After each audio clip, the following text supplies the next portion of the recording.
بسم اللہ الرحمن الرحیم۔ السلام علیکم، کیسے ہیں آپ سب؟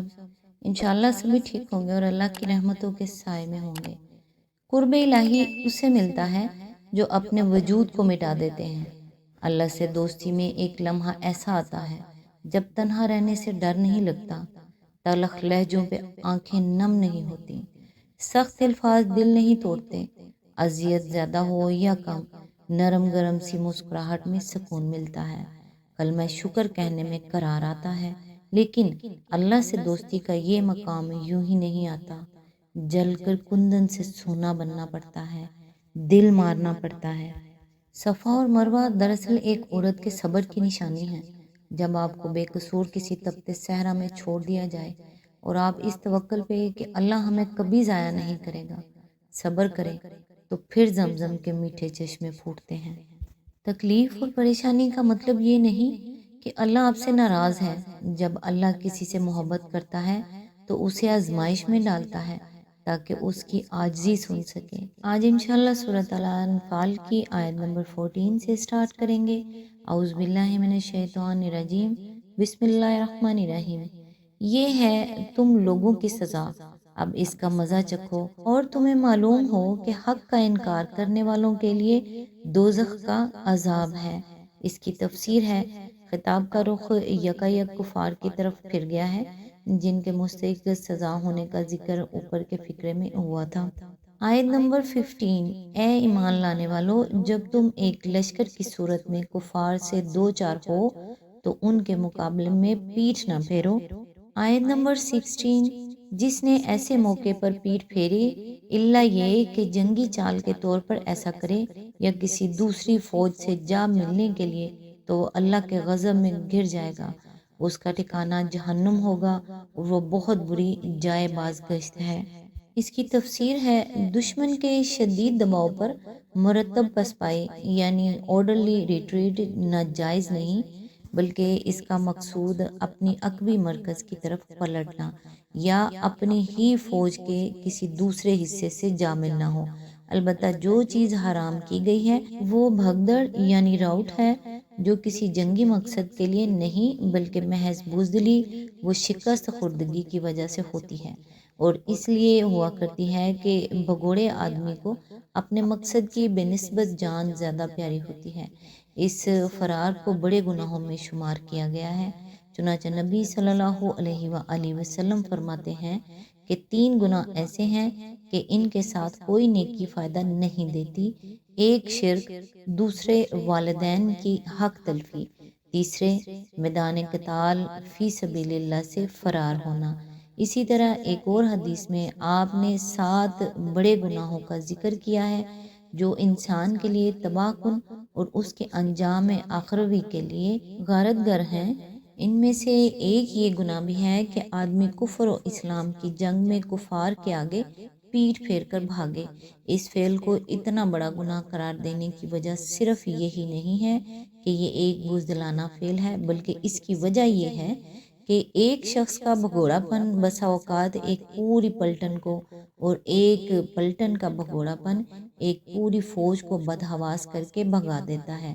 اور پھر جب ایک دفعہ کسی فوج میں بھگدڑ پڑ جائے تو کہا نہیں جا سکتا کہ تباہی کس حد پر جا کر ٹھہرے گی۔ اس طرح کی بھگدڑ صرف فوج ہی کے لیے تباہ کن نہیں ہے، بلکہ اس ملک کے لیے بھی تباہ کن ہے جس کی فوج ایسی شکست کھائے۔ آیت نمبر 17، بس حقیقت یہ ہے کہ تم نے انہیں قتل نہیں کیا بلکہ اللہ نے ان کو قتل کیا، اور تو نے نہیں پھینکا بلکہ اللہ نے پھینکا، اور مومنوں کے ہاتھ جو اس کام میں استعمال کیے گئے تو یہ اس لیے تھا کہ اللہ مومنوں کو ایک بہترین آزمائش سے کامیابی کے ساتھ گزار دے۔ یقیناً اللہ سننے اور جاننے والا ہے۔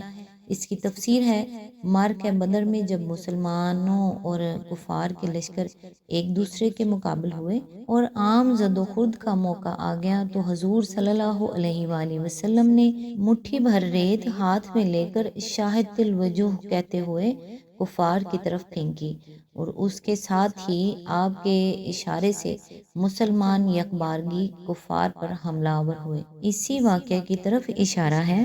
آیت نمبر 18، یہ معاملہ تو تمہارے ساتھ ہے اور کافروں کے ساتھ معاملہ یہ ہے کہ اللہ ان کی چالوں کو کمزور کرنے والا ہے۔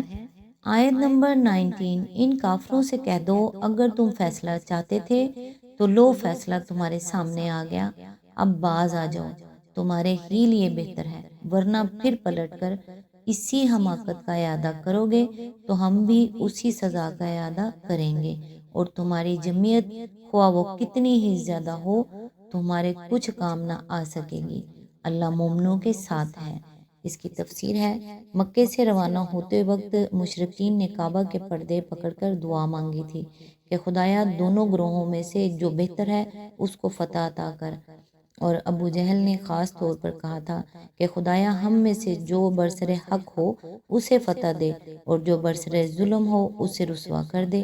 چنانچہ اللہ تعالیٰ نے ان کے منہ مانگی دعائیں حرف بحرف پوری کر دی اور فیصلہ کر کے بتا دیا کہ دونوں میں سے کون اچھا اور کون برسر حق ہے۔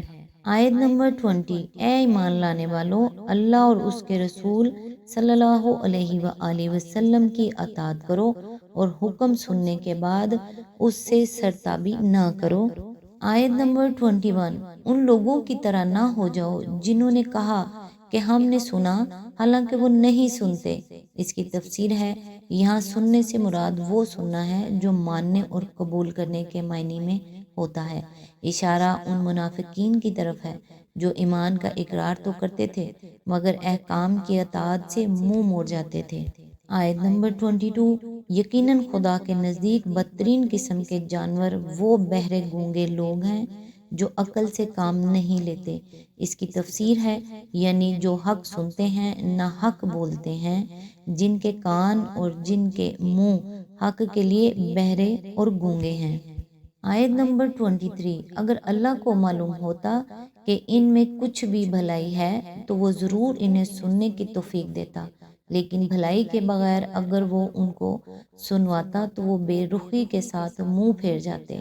اس کی تفسیر ہے، یعنی جب ان لوگوں کے اندر خود حق پرستی اور حق کے لیے کام کرنے کا جذبہ ہی نہیں ہے تو انہیں اگر تعمیل حکم میں جنگ کے لیے نکل آنے کی توفیق دے بھی دی جاتی تو یہ خطرے کا موقع دیکھتے ہی بے تکلف بھاگ نکلتے اور ان کی حمایت تمہارے لیے مفید ثابت ہونے کے بجائے الٹی مضر ثابت ہوتی۔